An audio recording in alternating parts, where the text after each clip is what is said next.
कई लोग को लगता भागवत क्या, भागवत केवल मनोरंजन है, भागवत केवल नाचना गाना है। बिल्कुल नहीं, तुम भागवत के मतलब को ही नहीं समझे। भागवत मनोरंजन हो ही नहीं सकती। भागवत आत्मरंजन के लिए, भागवत मन के मंथन के लिए है।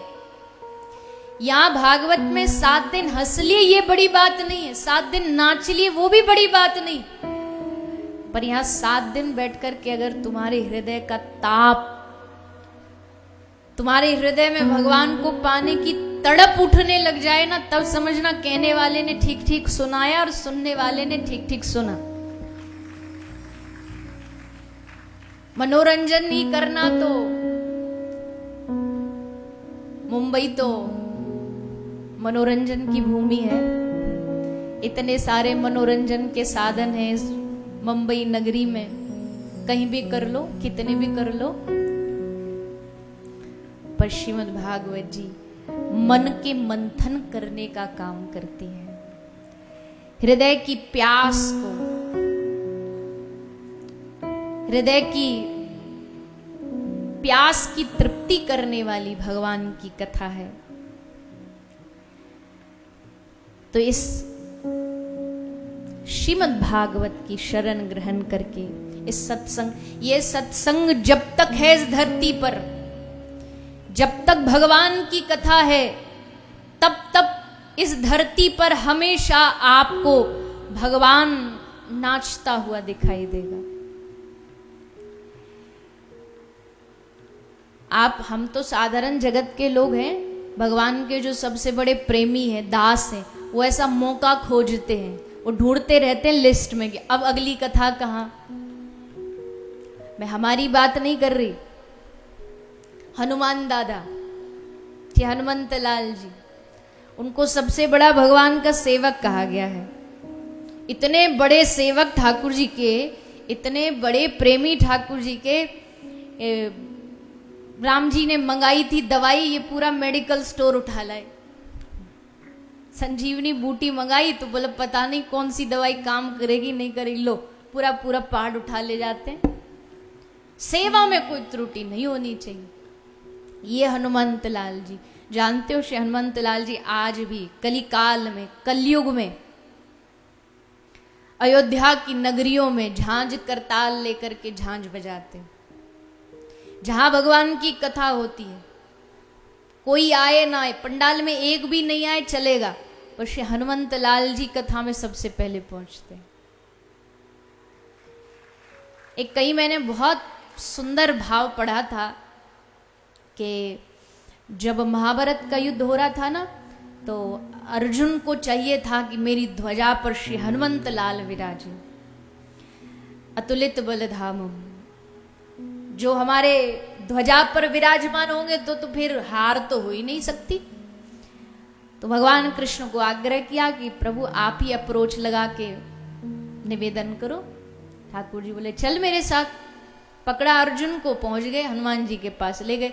हनुमान जी को जाके कहा, हनुमान जी ये बालक चाहता है कि आप इसके ध्वजा पर बैठो, विराजमान हो जाओ, इसको अच्छा लगेगा। हनुमान जी ने कहा हमारा क्या फायदा। राम जी बोले आप बताइए आपको क्या चाहिए। बोले हमको एक फायदा चाहिए, हम एक जगह रुक नहीं सकते, और रुकेंगे तो हमारी एक शर्त है, हमें चाहिए सत्संग। तो बताओ वहां सत्संग मिलेगा सुनने को? ठाकुर जी बड़ी जोर से हंसे। ये युद्ध भूमि में वहां लड़ना भिड़ना होगा कि सत्संग होगा? और अगर ये सारे सत्संग सुनने वाले ही होते तो लड़ते काहे को?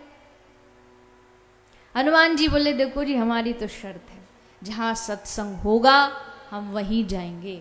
अगर तुम्हारी युद्ध भूमि में सत्संग हो तो हम चलेंगे, और नहीं हो तो जैसी आ रहा। ठाकुर जी बोले देखो आपको तो लेके जाना पड़ेगा, कोई नहीं, भगवान ने कहा व्यवस्था हम करेंगे सत्संग की।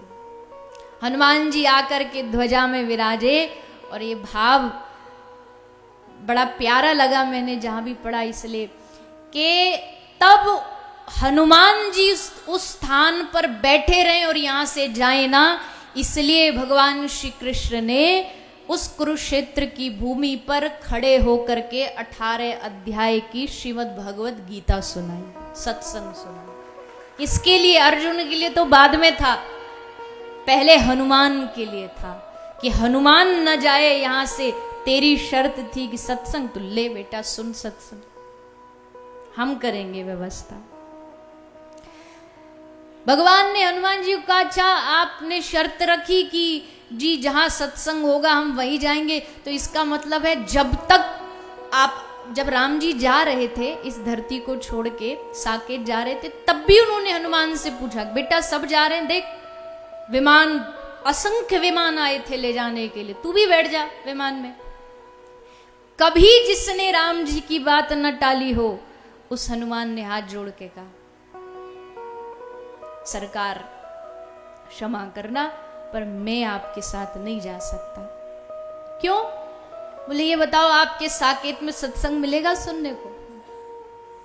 राम जी बोले सत्संग, साकेत में सत्संग की क्या जरूरत है, वहां तो पहुंचते ही सत्संग वाले। हनुमान जी ने कहा कोई बात नहीं, सत्संग नहीं तो हम भी नहीं। राम जी ने कहा तू कब तक रहेगा धरती पर ऐसे? तब हनुमान जी ने कहा जब तक आपका सत्संग इस धरती पर रहेगा हे राम जी, तब तक ये हनुमान इस धरती पर विराजमान है।